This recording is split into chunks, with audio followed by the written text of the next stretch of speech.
Hello friends, आज हम बात करेंगे न्यूबॉर्न बेबीज के केयर के बारे में कि बेबी को हम जब भी न्यूबॉर्न बेबी डिलीवर होता है तो उसका किन किन बातों का ध्यान रखें, कैसे उसकी केयर करें। इस पे आज हम चर्चा करेंगे। जो भी नई नई मदर बनी है या नई मदर बनने वाली हैं उनसे आप मेरा वीडियो शेयर भी कर सकते हैं। फ्रेंड्स, चालू करते हैं।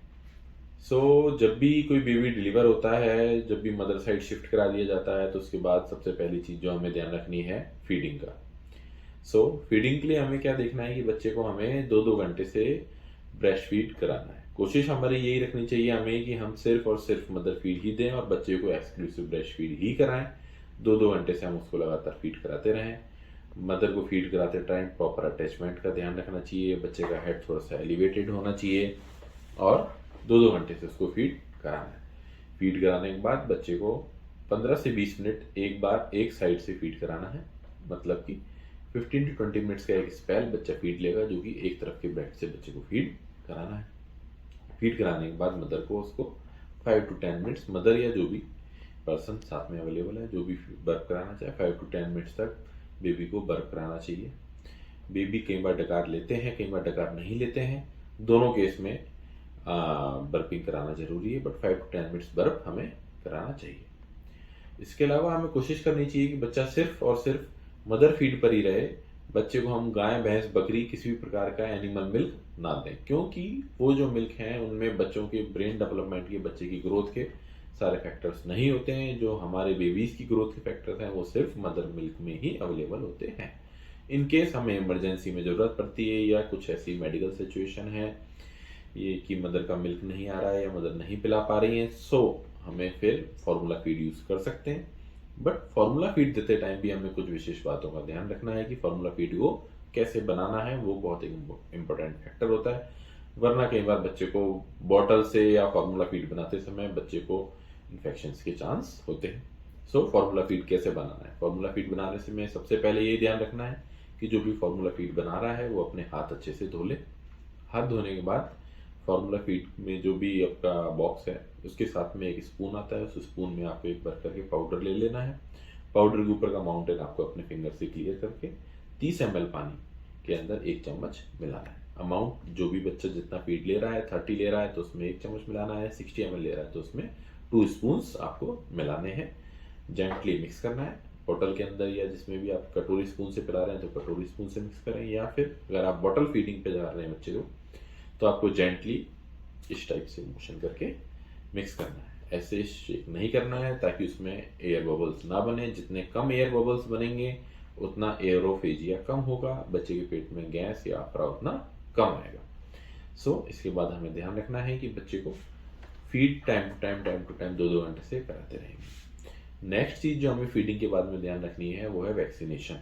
बच्चे का हमें अपने पीडियाट्रिशियन या एनआईसीयू में जिसने भी बच्चा हमारे पास शिफ्ट कराया है या जो भी स्टाफ अवेलेबल है उससे एक बार जरूर डिस्कस करना है कि बच्चे का वैक्सीनेशन बर्थ वाला हो गया है या नहीं हुआ है। बच्चे का फर्स्ट वैक्सीनेशन विदिन 24 आवर्स के अंदर हो जाना चाहिए, तो बेबी के लिए बेस्ट रहता है। 3 वैक्सीन बच्चे को लगते हैं, बीसीजी, ओपीवी और हेपेटाइटिस बी का।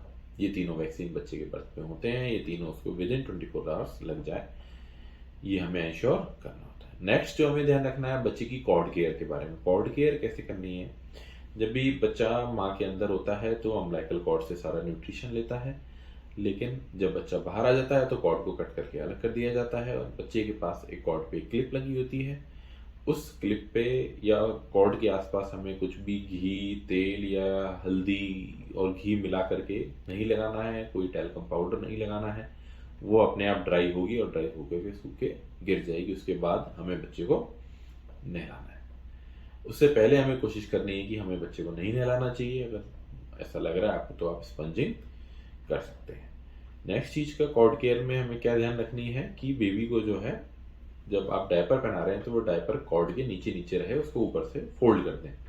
इससे क्या होगा, बच्चे का जो अम्बिलिकल कॉर्ड है वो सुसु पॉटी से गंदा नहीं होगा, वहाँ पर इन्फेक्शन के चांस कम होंगे। प्लस डायपर की रबिंग से जो वहाँ पर लोकल ब्लीड होने के चांस होते हैं वो भी कम हो जाएंगे। अम्बिलिकल ब्लीड से रिलेटेड एक चीज़ और ध्यान रखनी है, हमें ये भी इंश्योर कर लेना है वैक्सीनेशन के साथ में कि बच्चे को विटामिन के का इंजेक्शन जो सभी बच्चों को बर्थ पे लगाया जाता है वो हमारे बेबी को लग गया है या नहीं लग गया है। हमें ध्यान रखना है रूम टेम्परेचर का। बहुत ज़्यादा रूम टेम्परेचर फ्लक्चुएट अगर होगा तो हो सकता है बच्चे की नाक बंद हो जाए, या अगर टेम्परेचर बहुत कम रखेंगे, हम ठंडा रखेंगे, तो हो सकता है बच्चे के पैर ठंडे हो जाए और बच्चा कोल्ड स्ट्रेस में चले जाए। तो हमें कोल्ड स्ट्रेस में है या नहीं बच्चा, ये कैसे पता लगेगा? वो पता लगाने के लिए हमें अपने बैक ऑफ द पाम से बच्चे के पेट पे और बच्चे के पैर पे चेक करना है कि कहीं बच्चे के पैर ठंडे तो नहीं है। अगर बच्चे के पैर ठंडे हैं तो हमें उसे प्रॉपर कवर करके रखना है और रूम के टेम्परेचर का ध्यान रखना है। यूजुअली 26-27 डिग्री के आसपास रूम का टेम्परेचर हमें रखना चाहिए। इसके अलावा अगर टेम्परेचर बहुत ज़्यादा फ्लक्चुएट हो रहा होगा तो हो सकता है कि बच्चे की नाक बंद हो जाए। नाक बंद हो जाए तो बच्चा जब भी सांस लेगा तो उसमें एक आवाज़ आएगी, वो आप इजीली पहचान सकते हैं। उसके लिए हमें नेज़ो क्लियर नाम की एक ड्रॉप आती है, वो बच्चे के नाक में हम डाल सकते हैं। और अगर कुछ सांस में आवाज़ आ रही है, वो एक डेंजर साइंस भी होता है, उसके बारे में हम लास्ट में चर्चा करेंगे। अगर सिर्फ नेजल ब्लॉकेज है तो नेजो क्लियर डाल सकते हैं आप, बट अपने पीडियाट्रिशियन से सलाह अवश्य लें। इसके अलावा क्या ध्यान रखना है कि बेबी को एक विटामिन D3 की ड्रॉप्स सभी पीडियाट्रिशियन स्टार्ट करते हैं और वो बेबी को देनी होती है टिल 1 ईयर ऑफ एज। सो वो D3 वाली ड्रॉप्स मार्केट में किडरिच और D3 प्यूरा और मल्टीपल ब्रांड नेम्स के नाम से अवेलेबल है। वो हमें 400 इंटरनेशनल यूनिट देनी होती है डेली। अगर बच्चा प्रीटम है तो उसकी डोज हमें ज़्यादा देनी पड़ती है, वो पीडियाट्रिशियन डिसाइड करते हैं। नेक्स्ट हमें क्या ध्यान रखना है कि बच्चे का वॉमिटिंग्स या रिगर्गिटेशन तो नहीं हो रहा है। जब भी आप बच्चे को बर्फ कराएंगे, कई बार बच्चा बर्फ लेगा, कई बार बच्चा हो सकता है बर्फ ना भी ले। अगर बच्चा बर्फ ले लिया है, अच्छे से डकार लेके आपने सुला दिया है, कई बार आप देखेंगे बच्चे के नाक और मुंह से दूध निकल जाता है।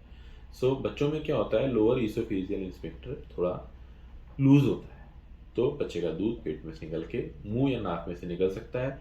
दिन में 1 बार या 2 बार तक होता है मैक्सिमम, तो ये नॉर्मल होता है। बट हमें इसको वॉमिटिंग से कंफ्यूज नहीं करना है। जो फोर्सफुली है, बच्चा परसिस्टेंटली दूध नहीं पी रहा है, वॉमिट कर रहा है, तो हमें पीडियाट्रिशियन से मिलना पड़ सकता है। नेक्स्ट हमें कुछ एक बातें हैं जो डेंजर साइंस हैं, उनका ध्यान रखना है कि अगर ऐसा कुछ भी डेंजर साइन मिलता है तो हमें इमीडिएटली पीडियाट्रिशियन से जाके मिलना है। जैसे कि बच्चा दिन में 8 to 10 टाइम्स यूरिन करना चाहिए। अगर बच्चे को यूरिन नहीं आ रहा है या कम आ रहा है तो, अगर बच्चे को लगातार कोल्ड स्ट्रेस में रहता है और बच्चे के हाथ और पैर ठंडे रहते हैं और हाथ पैर नीले लगने लगे हैं, तो भी हमें अपने पीडियाट्रिशियन से संपर्क करना है। बच्चे के सांस में किसी भी प्रकार की आवाज़ आ रही है, बच्चे के सांस में गड्ढे पड़ रहे हैं या बच्चे की नाक बंद लग रही है, या फिर सांस में आवाज़ के साथ में यहाँ गड्ढे पड़ रहे हैं, या फिर बच्चे की सांस की गति तेज है, तो भी हमें अपने पीडियाट्रिशियन की सलाह जरूर लेनी चाहिए। नेक्स्ट डेंजर साइन हमें क्या ध्यान रखना है कि बच्चा बहुत ज़्यादा सुस्त तो नहीं है, लगातार दूध नहीं पी रहा। एक आध बार हो सकता है कि बच्चा दिन में फीड कम ले, रात को थोड़ा ज़्यादा डिमांड करे, थोड़ा फंसी रहे, वो नॉर्मल है। बट बच्चा परसिस्टेंटली दूध पी ही नहीं रहा है, बच्चा सुस्त रहने लग गया है, बच्चे की एक्टिविटी डल लग रही है, तो भी हमें अपने पीडियाट्रिशियन से जाकर के मिलना है। सो फ्रेंड्स, मैंने एक बहुत कम्प्रहेंसिव वे में आपको समझाने की कोशिश की है कि आप अपने बेबी का, न्यूबॉर्न बेबी का ध्यान कैसे रखें। इसमें बहुत सारी चीज़ें और अभी बच रही हैं। अगर आप उनमें से किसी चीज़ पर डिटेल वीडियो चाहते हैं तो मुझे कमेंट में बता सकते हैं।